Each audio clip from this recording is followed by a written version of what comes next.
Hey everybody! First let me say thank you so much for watching my video. I'm really excited to be participating in this conference and I can't wait to see all the other great content that I'm sure is going to be a part of it. My name is Assistantship. I graduated from Michigan State University in May of 2013 with a bachelor's degree in English and ESL, which is English as a second language. And in both those areas, I was particularly focused on secondary education and teaching. And since August of 2013, I've actually been living and working in Taiwan as part of a Fulbright English Teaching Assistantship grant. So to back up a little bit and explain that for a minute. Fulbright is a grant and scholarship program that was introduced back in 1946 in the U.S. to help foster better understanding and relations between the U.S. and other countries. The English Teaching Assistantship program is relatively new, only a little over a decade old, and it's specifically for recent college graduates who are placed in schools as English language classroom teachers and assistants. In Taiwan, the program is 11 months long. There's a 1-month orientation and then a 10-month school year. There are 54 English teaching assistants in the country and 16 in my region, which is Yilan County. We work alongside local English teachers in a co-teaching situation, which means that as much as possible we do all the planning and teaching and other teacherly duties together as a team. I actually work with 2 different co-teachers. With one I teach 1st and 5th, and with the other I teach 4th and 6th grades at the elementary school where I was placed. I also spend a few periods every other week at a local middle school teaching a mixture of classes and grades, but most of my time is spent at the elementary school. So today what I'm going to be talking about addresses the theme of the conference of becoming a teacher in the 21st century.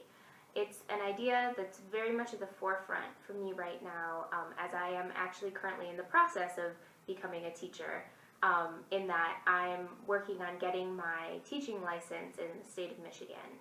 Taiwan has actually been my first experience of really being a teacher and having that kind of ownership and responsibility in the classroom. Previously, my classroom experiences, since they'd been organized as part of my college courses, were much more observation-based and usually limited to only a few hours, 1 or 2 days a week. So this year has been a huge growing experience for me, both personally and professionally. One of the things that I think has been most influential in shaping my experiences here in Taiwan has actually been my own language learning. When I first came to Taiwan, I didn't speak any Chinese. Mandarin is the official language here, but outside of ni hao, which means hello, and xie xie, which means thank you, I really didn't have much to work with. My grant doesn't require that we speak Chinese. In fact, they highly encourage us not to speak Chinese in school because in our classrooms they really want us to be a source for English exposure and practice for the students all the time. And they don't want the kids to be able to rely on being able to speak Chinese with us, which is part of the reason that they use the co-teaching model that they do. But outside of the classroom, not being able to speak Chinese made the daily process of living really overwhelming. I couldn't order in a restaurant, I couldn't ask for help or directions, I was completely illiterate, and I pretty much didn't go anywhere by myself the first few weeks we were here because the process of being out in the world was so exhausting. And even in school, where I've been lucky enough to have some really great co-teachers and a very caring principal, all of whom speak excellent English. At the beginning, I wasn't able to really interact with most of the staff. I wasn't able to talk to my students outside of the class material, and I was just generally very much outside the daily flow of the school as a community. And that was really difficult for a while. It made me feel very uncertain of where my place was in the classroom and how to be a teacher to students who I couldn't understand at all and who could only understand me very minimally.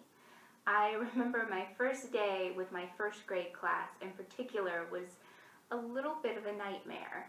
The students were fine, but being 6 years old, they of course really couldn't communicate with me, and the process of just trying to have them write their names on their class books was impossible for me.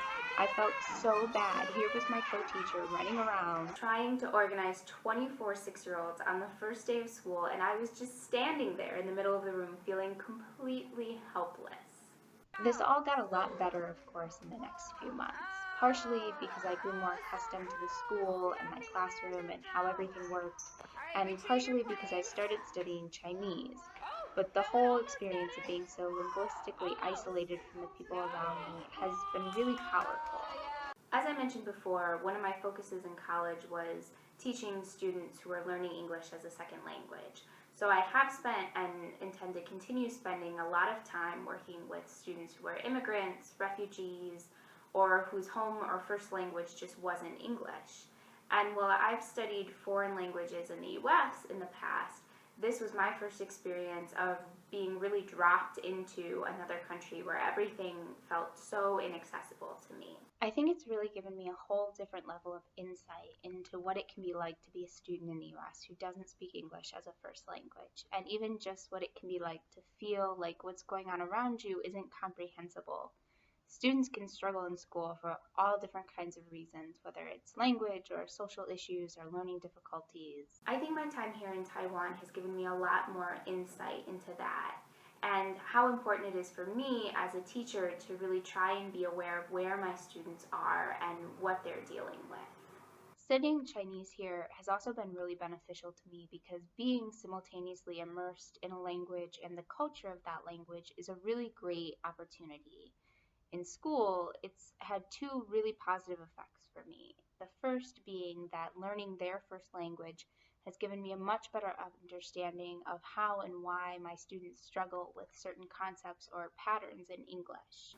Since it started getting warmer here, a couple times recently my kids have come into the classroom after running around during their break time and they'll say, "Teacher, teacher, please open the fans." And as a native English speaker, that's a mistake that initially doesn't necessarily make a lot of sense, but in Chinese, the word for open and turn on is the same, kai. So it actually makes perfect sense if you know where the kids are coming from.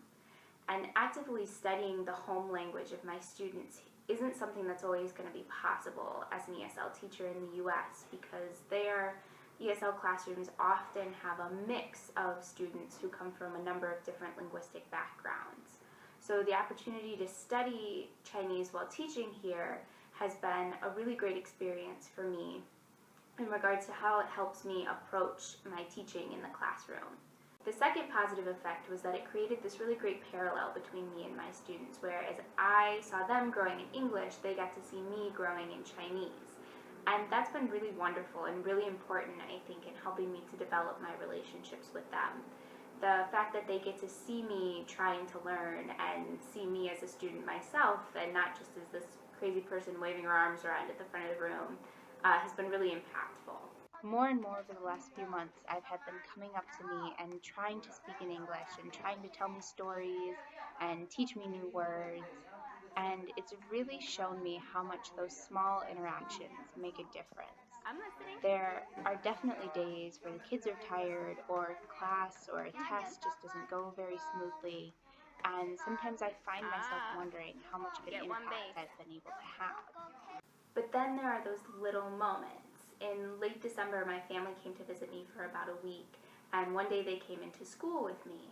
And my fifth graders thought it was just the greatest thing that had ever happened, especially my fifth grade boys when they saw my dad. My dad is a pretty big, rugby playing, tattooed, bearded, interesting looking guy, even in the US. And he was just so different from anything my kids had seen before. The boys were just completely enamored with him. And I remember one student, a boy who had struggled a lot that semester in English.